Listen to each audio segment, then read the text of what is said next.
လွန်ခဲ့တဲ့9နှစ်ကျော်လောက်ကကျောက်တို့ကျောင်းမှာဖုံးတော်ကြီးတစ်ပါးကျောင်းထိုင်ခဲ့တယ်။ဖုံးကြီးပွဲနာမည်ကဝီမလာတဲ့ငယ်ဖြူမဟုတ်တယ်လို့ကျောင်းမှာနေထိုင်တာကလည်းဖုံးကြီးကျင်းဝင်းနဲ့မညီဘူး။ရွာသားတွေနဲ့တိတ်မတက်ရကြောင်းဆရာတော်ဝီမလာရဲ့ကျောင်းကိုလူအသွားလာမရှိသလောက်ပဲ။ဆရာတော်ဝီမလာကကိုလုံးကိုပေါက်ကြီးရောခနာကိုမှခန့်ခန့်ထဲထဲကြီးနဲ့ဆရာတော်ရဲ့အကျင့်က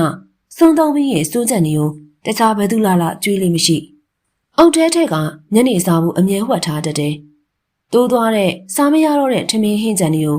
ကျောင်းတော်ဘက်ကဝရုပ်တော်တွေကိုသွားကတွန့်ပြစ်လေရှိရဲ့။တနေ့ရွာမှာအလှပွဲရှိရာကြောင့်တခြားရွာနီး6ဆက်က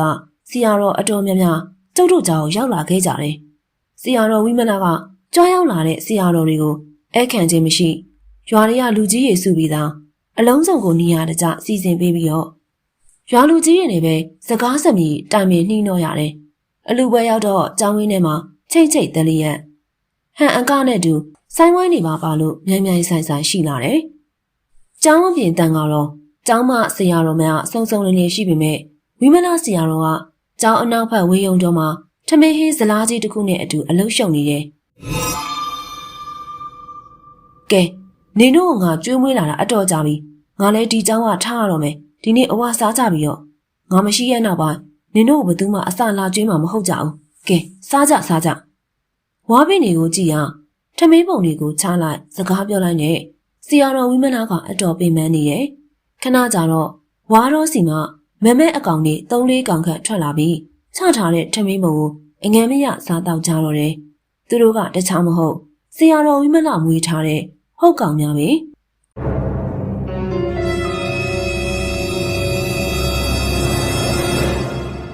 တော်ရုံလူဆိုညီယုံနဲ့တတိလိသွားလောက်အောင်ကြောက်လန့်စရာကောင်းပေမဲ့ဆရာတော်ဝိမလာဖို့မိတ်ဆွေရင်းချများတာ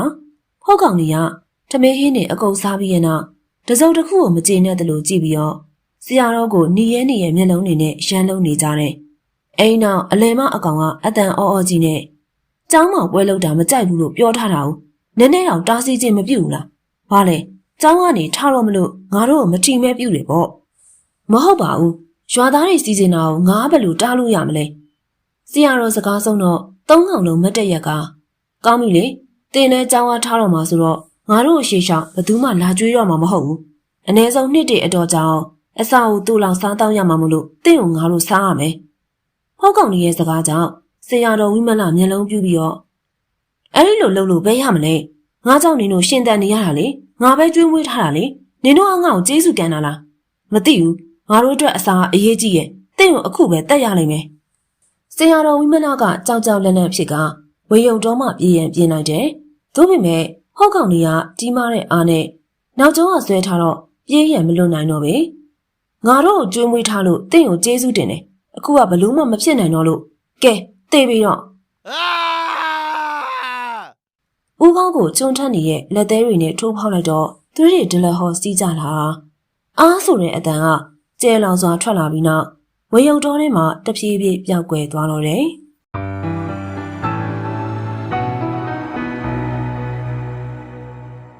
နှစ်တည်းအတော်ကြာခဲ့တော့ကျောင်းအဟောင်းကိုဖြိုဖျက်ပြီးကျောင်းသစ်ဆောက်လုပ်ခဲ့ကြတယ်။ကျောင်းတော်မှာဝေယုံတော်ကိုတဝက်ခန့်ထိခုတ်တင်ရှင်းနေပြီးနောက်ဟျားသိန်တော်ကိုပြုပြင်ထားတာပေါ့။ကျောင်းသစ်စီရတော့အသစ်နဲ့တူကျောက်ကအဲ့ဒီတုန်းကကိုရင်သောနာဖြစ်နေနောက်ထပ်ကိုရင်2ပါးရှိသေးတယ်။ကိုရင်တီဟောင်းဝီစီရရဲ့ကိုရင်သုံးမရဲ့ပေါ့။အသက်ငယ်ငယ်တော့မို့ရှင်ပြုတ်ပြီးကိုရင်ဝိတ္တာမကြသေးရဲ့ကျုပ်တို့ကိုရင်သုံးပါပေါ်တော်နိုင်တယ်လို့ဆိုရမယ်။ဆရာတော်ပြောတာနားမထောင်ဟျားသိန်တော်ကိုသွားကျင်သွားအိတ်ချင်အိတ်နဲ့ဒီလိုနဲ့9ရက်ခန့်ကြာတော့လာပညာကိုရောက်လာခဲ့တယ်။လာပညာရောက်ရင်9ပါးသီလခံရမယ်လို့ဆရာတော်ကမိန့်ကြတာပေါ့။ပထမဦးဆုံးဘုန်းကြီးကျောင်းထဲမှာပဲ9ပါးသီလခံယူကြရတာ။အစကိုရင်ဝိတုံကဒီကျောင်းထဲလူတွေပြောမှုကြတဲ့ဝေယုံတော်ရရဖုတ်တဲ့အကြောင်းကြားဘူးနာဝရှိရဲ့။ကျောင်းထဲမှာဘာမှမလုပ်ရင်အကောင်သားလာပင်းလေးရောက်ပြီး9ပါးသီလခံတာနဲ့ပြဿနာစပါလေရော။သီလခံပြီးအစားချီတာပဲရှိသေးရဲ့။ကျုပ်တို့နဲ့တက်တဲ့ခေါင်မိုးပေါ်ကိုတစုံတစ်ခုပြုတ်ချသလိုဝုန်းနဲ့အတန်ကချက်ချင်းပဲထွက်လာခဲ့တယ်။အမလီဘာတော့ဟာကိုရင်တီဟောင်းဝိစိတ်ကအလံတကြားထအောင်တော့ဆရာတော်မှကျောင်းမြေခဏထွက်ကြည့်လိုက်တယ်။ပြီးတော့ဘာမှမလန့်ပါနဲ့ကိုအာယုံကိုသိချဆိုင်ပြီး9ပါးသီလပဲဆက်ခံကြမယ်။အဲ့ဒီလိုမေးကြပြီး9ပါးသီလဆက်ခံကြတယ်။နောက်ထပ်တစ်ခေါက်တော့အဲ့လိုအတန်ထက်မကြတော့ဘူး အားလုံးပြီးသွားတော့တဖြည်းဖြည်းညနဲ့လာခဲ့ပြီကဲညာလဲအတော်နဲ့နေပြီဆိုတော့အိမ်ရဝင်မှုပြင်ကြတော့အဲ့ရင်နဲ့တတိမပြတ်စီနဲ့ကြားလာတင်မဗျာ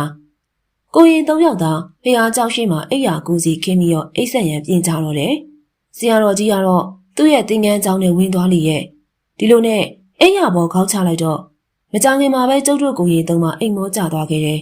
ညတကောင်ရောက်တော့ခြေတံတစ်ခုက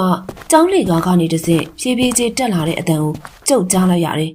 ကိုရင်သူမတို့ကိုလှည့်ကြည့်တော့တခေါခေါနဲ့ခြေတံကိုနားထဲမှာအတိုင်းသာကြားနေရတယ်ငကိုကလေးကကြောက်တတ်တော့ကျုပ်တကူလုံးဇောချွေးတွေရောက်ပြန်နေပြီတေးကြတာတော့ယခုခြေတံပါရှင်ကလူတစ်ယောက်ရဲ့ခြေတံမဟုတ်တော်ရုံလူညနေမှောင်ယူပြောတာနဲ့ကျောင်းဝင်းသားကိုမကတ်ရကြတဲ့အကြောင်းရင်းကလည်းဒီကျောင်းကအချောင်းလန့်ကျန်းသလိုအစွဲချုပ်ဖို့ခက်ပြီးတက်တန်းကြနေရဲ့ဟုတ်တည်းရှိရဲ့အတွက်ကြောင့်ပင်ကျုပ်ကြောက်ကြောက်လန့်လန့်နဲ့တကားစီကိုမျက်တာမခံကြည့်နေမိရဲ့တကားမတည်းရဲ့အချောင်းမခံရတဲ့ကျုပ်ကိုဘလို့ပုံနဲ့ဘလို့ထွက်လာပြီးချောင်းလန့်မလဲပေါ့ကြောက်လို့နှလုံးခုန်တန်းဦးတော့ကြားနေရတယ်ဖြည်းဖြည်းချင်းတက်လာတဲ့ခြေတံကတကားနာရောက်တော့ရက်သွားတယ်ပြီးခဏကြာတော့အပြင်းကပကန်းစင်စီကအသက်ပလန်နေထွက်လာပြန်တယ်ကျုပ်စိတ်ကိုမတင်းနိုင်တော့ဘူးခေါင်းရင်းမှာရှိရလက်နှိပ်တံမီကိုစမ်းပြီးတော့အိမ်ရကနေထလိုက်တယ်ပြီးတော့ခြေလမ်းဖွားဖွားနေပြီးတော့တကားကိုဖွင့်ရပြင်လိုက်တယ်တကားကိုဖြင်းချင်းစွာဖွင့်လိုက်ကဟောက်ခနဲဆိုပြီးပကန်းစီကိုတံမီထိုးကြည့်လိုက်တော့ဘာပြောကောင်းမလဲဗျာနေ့လေစိုးကကြမ်းတဲ့ကောင်းကြီးမအုပ်ကိုအငမ်းမရစားနေရဲ့သွေးပြက်ခွေရာငုတ်တုတ်ကြီးကျုပ်တကိုယ်လုံးကြက်တည်တည်ပြီးအဲ့ဒီဖုတ်သေးရဲ့ကိုဓမီနဲ့ဆက်ထိုးတာတော့ဖုတ်သေးရဲ့ကဓမီအလင်းရောင်ကြတော့ဆက်မစားတော့ပဲကျုပ်ဘက်ကိုမျက်နှာမူလာခဲ့တယ်ဒီရောမှကျုပ်မှငဲတန်းပါကိုအော်ချလိုက်တော့တယ်အမေဟဲ့တရဲ့ကိုရင်တော့နော်လှောင်နှုံးနေရဲ့အတန်ကြောင့်ကျုပ်တတိရလာခဲ့တယ်အပေါက်ကနေပြီးဝိုင်းကြီးနေတဲ့ဆရာတော်နဲ့ကိုရင်နှစ်ပေါင်းမြင်တော့ကြပြကြရထလိုက်တာပေါ့တရဲ့ပကန်းစင်နားမှာတရဲ့အဲ့ဒီလိုပြောတော့ဆရာတော်နဲ့ကိုရင်နှစ်ပါးမျက်နှာပြည့်ရင်းသွားကြတယ်ကိုရင်ကိုပြောရမယ်မင်းညအเจ้าကိုတက်လာတဲ့ခြေတံကိုဆရာတော်လည်းကြားတယ်ကွဒီကကိုရင်နှစ်ပါးလည်းကြားတယ်ဒီလိုဖြစ်မျိုးဆရာတော်ကျောင်းထိုင်ကစားတွေကကြုံခဲ့ပြီးဆရာတော်လည်းအမျိုးမျိုးစူးစမ်းပြီးတော့နှင်ထုတ်ပြီးမဲ့အဲဖုတ်တရေတွေကတက်တန်းအတော်ကြတာရဲ့ပို့ဆိုတာကအဲဖုတ်တွေကိုမွေးခဲ့တာကြောင့်မလို့နှင်လို့မရဘူးကိုရင်တီဟာဝီစရာတို့နှစ်ပါးတက်ပြင်းကိုစီချလိုက်ကြတယ်ကျောင်းမှာတော့အเจ้าမပြေလို့တကူလုံးတုံတုံရီနဲ့ကဲလာခဏနေအာယုံဆိုးလာတော့မယ်မျက်နှာသေးကြတော့တင်မကျောက်တို့ကိုရင်သုံးပါမျက်နှာသေးဖို့အုတ်ကန်စီထွက်လာခဲ့ကြတယ်ဒီတော့ကိုရင်သုံးပါကစကားဆလိုက်တယ်ကိုရင်ကိုမသွားဖို့တားဖို့ပြင်တာတားချင်တော့မရလိုက်ဘူးဘလို့လဲကိုရင်တွေ့ရဖုတ်ကောင်ကြီးကကြောက်ဖို့ကောင်းလားဘလို့ပြောလိုက်တာလဲတို့မရဲ့ကြောက်ဖို့ကောင်းလို့ငါတော့တတိလေးသွားခဲ့တာပေါ့ကြည့်ရလေငါပြောတာအဲ့ဖုတ်ကဘလို့ပုံကြီးလဲလို့တိကျညကြောက်ကိုဘာသာသွားကြည့်အเจ้าမပြေသေးတာကိုရင်တို့မကစတော့စိတ်ထဲနည်းနည်းရှင်းသွားတယ်လို့ခံစားလိုက်ရတယ်ဒီညတော့ဝေယုံတော်နာဖျားသိစီကိုသွားပြီးငါးပါးတီလာခံရမယ်တဲ့ဟမ်ဟုတ်တယ်လေဟိုတနေ့ကပြောထားတယ်လေတေရောညလို့ထပ်ပြီးမြင်ရပြန်ဦးမယ်ထင်တယ်ကိုရင်တော်နာကလည်းအဲ့ဟာရီလာကြီးတူတူပြေးမှာပေါ့ဟာသုံးဦးသားမျက်နှာမသိခင်စားနောက်ကြပြီးရနဲ့ခဏကြာတော့အာယုံစိုးလာပို့တဲ့ရွာကမတမ်းမီတယောက်ရောက်လာတယ်အမေကိုရင်တော်နာကတော့ကိုရင်ဖြစ်မှကြည်ကောင်းနေရပေါ့ဟာတကမာကြီးကလည်းလူလုံးကလည်းချောနေရပဲဦးလူလုံးကလည်းပြောမနာဆိုမနာမတမ်းမီရတော့ကိုရင်ဝင်းနေတာတော့အစတန်တော့ပြီးရနောက်မတမ်းမီကဆရာတော်ကြီးကိုစွန့်ကပ်နေရတယ်ပြီးတော့ကိုရင်သုံးပါးလုံးမှလည်းကိုစီစွန့်ဖုတ်ပေးကြတော့တယ်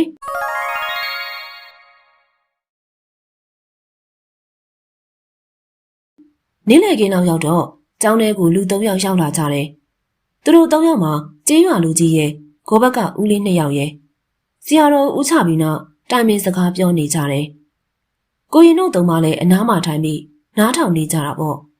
စစ်နာရဲ့အချိန်သိမ့်မစွတော့ပဲရှေ့တစ်ပတ်အပီးခုတ်ချင်တဲ့တကားတို့ရဲ့တင်မဖေဟာရွာလူငယ်တွေရောလူလက်ပိုင်းတွေရောခေါ်ပြီးအဲ့ဒီဝေယုံတော့အပီးခုတ်ပါမယ်အေးကောင်းပါတယ်ဒါနဲ့တကားကြီးကိုမေးစရာရှိရဲ့ဒီเจ้าမှာကျောင်းဟောင်းတော့ဘယ်ဆရာတော်ထိုင်ခဲ့ရလဲတင်မဆရာတော်ဝိမနာပါကျောင်းသိမ့်မဆောက်ခင်နှစ်တိတ်သိမ့်မကြတော့ကကျောင်းဟောင်းမှာအလူပဲလှုပ်တဲ့နေမှာဆရာတော်ပျောက်ချင်းမလောက်ပျောက်သွားတာဘယ်ကိုထွက်သွားမှလည်းမသိတာအခုထိပါဖေ။အော်အေးတကားဟုတ်လေနားနေကြပေါ့ကိုရင်တီးဟောင်းဝီးစရာရင်နှွေးချမ်းစုရင်ယူခဲ့ပြီးတော့ဟိုတက်ဘူးထဲထည့်လိုက်နော်တင်မ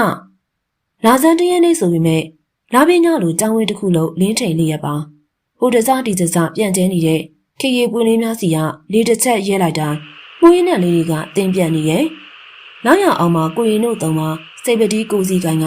တင်စီကိုရှောက်ခဲ့ကြတယ်ကျောင်းဝင်းတစ်ခုလုံးငြိမ့်သက်နေရောကြောချမ်းစရာကောင်းတယ်ဆိုရင်မမှားပါဘူးဝေယုတ်တော်ရှိရတင်စီရောက်တော့တန်ကျေးတက်နေတဲ့တကားကိုအသာရတွန်းခွင့်လိုက်တယ်ကျူကြီးဆိုတဲ့အတန်ကမြည်လျက်သုံးသားတိတ်နေဝင်ကပါလာတဲ့စီမီတိုင်ကိုတွန်းညှိလိုက်ကြတယ်စီမီတိုင်အလင်းရောက်ကြောင်းတိတ်တစ်ခုလုံးလင်းထိန်သွားတယ်ကဲစားလိုက်ကြမယ်လေတအားညံ့နဲ့သွားရင်မကောင်းဘူးသုံးသားထိုင်ချလိုက်ကလက်အုပ်ချလိုက်ကြတယ်ဩဃာသာအစားရှိသေးတယ်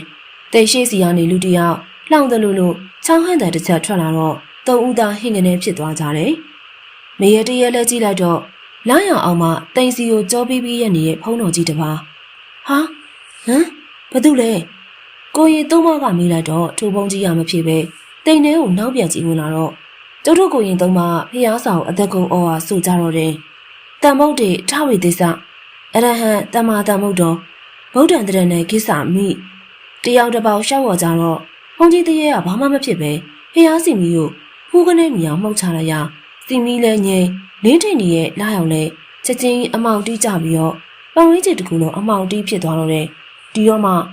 ဆရာတော့ကဲပါဦးဆရာတော့လာပါဦးကဲပါဦးကြောက်ပါပြီအမေရဲ့ကြောက်လာကြီးရဲ့သုံးသားတိမ်ထဲမှာကြောက်နေလို့အော်ငူကြရတက်ပြစ်မယ်မင်းတို့တက်ပြစ်မယ်ပုံကြီးတရဲ့အတန်လဲဆုံးရောအမောင်ထဲမှာတိမ်ထဲကိုဝင်လာကြတဲ့ဖုတ်ကောင်ကြီးကကျုပ်တို့ကိုရီသုံးမကိုဒရက်ဆက်လာဆွဲကြပါလိရောအမလေးကဲကြပါဟေးရက်လိုက်ကြစမ်းထိုအတန်ကြားတော့မှကျုပ်တို့ကကြောက်စိတ်နေနဲ့ပြေးသွားတယ်ဘာလို့ဆိုကျုပ်တို့ကိုကဲမဲ့ဆရာတော်ကြီးရောက်လာပြီလေအခုထိကိုမားကိုမသိပဲဒီလိုမျိုးထက်လို့အောင်လို့လားတင်းကိုလက်ခံမဲ့ငီးရဲတောင်ရှိအောင်မလားအစိုးအဆုံးငီးရဲမှာနေရမှာမတွေးမိဘူးလားဆရာတော်စကားဆုံးတော့ဖုန်ကြီးသေးရဲ့ဟာဒီเจ้าကငါเจ้าနော်ဘာတွေလာပြောနေရလဲဘာငီးရဲလဲအတန်အော်ကြီးနဲ့ပြန်ပြောတော့ဆရာတော်ကြီးကပါလာတဲ့ကြိတ်လုံးနဲ့ရိုက်ပါလိရောနားတယ်ရက်နော်ရက်လိုက်ရိုက်နေတဲ့ဆရာတော်ကြီးကိုဖုန်ကြီးတရက်နဲ့ဖုတ်တရက်တို့ကဝင်းလုံးရဆရာတော်ကြီးကလဲကျသွားတယ်ကိုရင်တို့ပြေးကြတော့ရွာထဲကိုပြေးမနဲ့မိုးလင်းရဲ့ဒီဝယုံတော့ကိုခုတ်ပြီးတော့ဇီဒီတဆူတီးဖို့ပြောလိုက်ဆရာတော်တိမ်ထဲမှထွက်ကကျုပ်တို့ရွာစီကိုခြေကုန်ပြေးခဲ့ကြတယ်ရွာနေ့ကအလန်းဝေးတယ်လို့ကြားမှလည်းရွာတင်းကြကိုဖျက်ရအောင်မယ်စစ်လိုအဖြစ်ကျုပ်တို့ဆက်မတွေးပဲရွာစီကိုရအောင်သာပြေးတော့တယ်ရွာကိုရောက်တော့ကျုပ်အိမ်ထဲဝင်ကအဖေတို့အမေတို့နှိုးကြတယ်ကိုရင်တို့ညာကြီးမေးဘာဖြစ်လာတာလဲကျောင်းမှာဆရာတော်နဲ့ဖုန်ကြီးတည်းရဲ့နဲ့ဟုတ်ကောင်လေးတက်နေကြတယ်ရွာလူကြီးကိုပြောပြီးမြန်သွားခဲ့ရမယ်အဖေတခုခုလောက်ပါအောင်အေးတင်မအဖေတို့လည်းရွာလေးကလူကြီးအိမ်ကိုပြေးပြီးတော့အကျိုးအကြောင်းပြောရတော့တယ်ပြီးတော့ရွာလူတချို့ကိုခေါ်အောင်ကျောင်းစီကိုချီတက်လာကြတယ်တင်းချိုင်းလေခွင်းတွေဖြတ်ကျော်ပြီးနောက်ကျောင်းကိုရောက်လာကြတဲ့တိမ်နာကိုရောက်တော့တတိလေးနေရဲ့ဆရာတော်ကိုတွေ့ကြရတယ်ဆရာတော်ဖေထူပြီးကျောင်းထဲတည်ကြရအောင်ကွာတူကဆရာတော်မှပြီးကျောင်းထဲကိုတည်လာခဲ့တယ်ဘလို့ဖြစ်တာလဲမသိဘူးရွာသားတွေတယောက်တစ်ပေါက်ပြောဆိုနေကြတယ်ကျုပ်တို့တဝက်ကမောပန်းလွန်းလာတဲ့တန်ကြောင့်ကျောင်းမော်ရောက်တော့အယုတ်ကျိုးပြတ်ထိုင်ချလိုက်ကြတယ်ပဒင်းမောက်စီကတစုံတစ်ခုလုံနေရဲ့အရာကိုတွေ့တော့ကြုံလန်းကြည့်လိုက်တော့မကျေနပ်တဲ့မျက်လုံးကြီးနဲ့ကြည့်နေတဲ့ဇောက်ထိုးကြီးထိုင်နေတဲ့ဖုန်ကြီးတရေကိုမြင်လိုက်ရတယ်ကျုပ်လည်းထိုးနေအားထပြီးရွာသားတွေစီကိုပြေးလာခဲ့တော့တယ်မနက်မိုးလင်းတော့ရွာတွေကလူတွေအားလုံးစုပြီးတော့ဝါရောကြီးကိုခုတ်ထွင်ရှင်းနေပြီးအားလုံးပြီးသွားတယ်ဒီစားတဲ့အချောင်းနဲ့တော့မရှိရွာသူရွာသားတွေအားလုံးနဲ့တူဆရာတော်ကြီးတိုင်မင်းပြီးပရိတ်တရားနာလုပ်ကြမြေစီကြပြီးတော့တလခန့်ကြာပယံသမားတချို့ကိုခေါ်ပြီးဇေဒီတဲကြတော့တယ်ဇေဒီအုံမြင့်ချပွဲကအတော်ပဲစီကားတယ်ကျုပ်တို့လည်းလူထွက်တော့နာသမားဧည့်သည်တွေကိုထမင်းကျွေးဧည့်ခံကြရတော့တယ်နှွေးရဲ့ဒီထမင်းမကန်တွေကိုဟိုနားနေရာမှာချပေးလိုက်ပါဦးအေးပါကျုပ်ထမင်းမကန်တွေလာချတော့ခရီးပင်အောက်မှာမှိုင်တိုင်တိုင်နဲ့နေတဲ့ဘုန်းတော်ကြီးတစ်ပါးကိုတွေ့လိုက်ရတယ်တေးကြတာကယခုစီရတော်ကဧည့်သည်စီရတော်တွေကမဟုတ်ပေကျုပ်သေးချကြည့်တော့တော်တော်လေးရင်းနှီးနေတယ်လို့ခံစားရတယ်ဒါဟိုဖုန်းကြီးပဲမှတ်မိရပေါ့ကိုရင်တော့ကကျုပ်ကိုမသိရုံတမဲ့ခြောက်လန့်ခဲ့တဲ့ဖုန်းကြီးတည်းရဲ့ဒီတစ်ခါတော့ကျုပ်မကြောက်တော့ပါထိုင်နေရဲ့သူ့ကိုကျုပ်ပြုံးပြလိုက်တယ်အဲ့ဒီတော့အဲ့ဖုန်းကြီးကပြန်ပြုံးပြတယ်ဟာပြီးတော့အနားလျှောက်လာပြီးတခုလာပြောတယ်ကျေးဇူးတင်ပါတယ်တခါလေးရဲ့တဲ့ပရိသတ်များရှင်အခုတင်ဆက်ပေးခဲ့တဲ့ဇာတ်လမ်းကတော့ စာရေးဆရာမနွေရေးသားထားတဲ့ဖုံမွေးတဲ့အကြောင်းဆိုတဲ့ဇာတ်လမ်းလေးပဲဖြစ်ပါတယ်။အခုလိုမျိုးကျမတို့ရဲ့ Ambitious Horror Story Channel ကနေစိတ်ဝင်စားဖွယ်ရာထိတ်လန့်ဖွယ်ရာတရေဇာတ်လမ်းကောင်းတွေကိုတင်ဆက်ပေးနေတဲ့အတွက်ကျမတို့ရဲ့ channel လေးကို like and subscribe လေးနဲ့အားပေးခဲ့ပါဦးရှင်။ဗီဒီယိုတွေကိုအမြဲကြည့်ရှုကြရင်တော့ဘေးနားခေါင်းတောင်းလေးကိုပါနှိပ်ထားပေးခဲ့ပါအောင်နော်။ဒီနေ့ရဲ့ဗီဒီယိုလေးကိုလည်းနားဆင်ပေးခဲ့ကြတဲ့အတွက်ပရိသတ်ကြီးအားလုံးကိုကျေးဇူးတင်ပါတယ်ရှင်။